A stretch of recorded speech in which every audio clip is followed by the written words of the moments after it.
This intensification method, called I go, you go, or I go, you go ladder method, takes advantage of the competitive nature that we have with our training partner, right? Studies show that when you're with your training partner, you tend to push yourself further.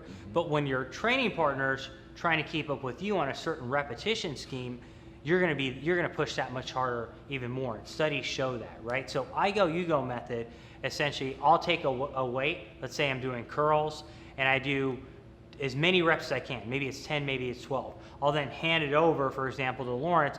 He would do as many reps as he could do, and then he would hand it back to me, and we go back and forth. So as you can see, we're basically challenging each other to match each other's repetitions. And you're gonna get far more repetitions that way when you do it. Another technique that's absolutely insane is the I go, you go ladder method. Okay, and this is really one of the most incredible intensification methods that you're going to use. In this case, I'm going to do 1 rep. I'm going to hand it to Lawrence. He's going to do 1 rep, and then he's going to hand it back to me. I'll do 2. He'll do 2. I'll do 3. He'll do 3. We'll keep going until failure is reached.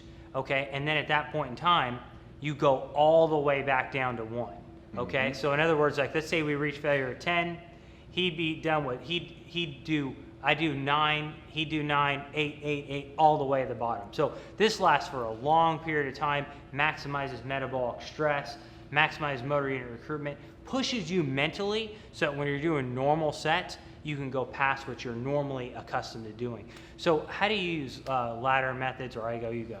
I like the ladder method the best, just because there's a number for each person to shoot after. And even if they're not able to do, let's say, we usually go 1 through 10. So even if they're not able to complete the 10 right away, they take a 2-second break, hit another one, 2-second break, and it kind of incorporates a rest pause kind of into our cluster set.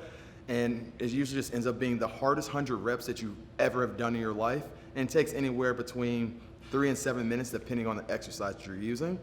But the regular way is great just because your workout partner is weaker than you are. It forces them to try their hardest to try to keep up with you. So it's a great way to work out, even with your girlfriend, if you're able to work out with her and you're not able to do the lateral reps, but she's still able to do something that's similar and work out with you. Excellent insight, Lawrence. Thank you.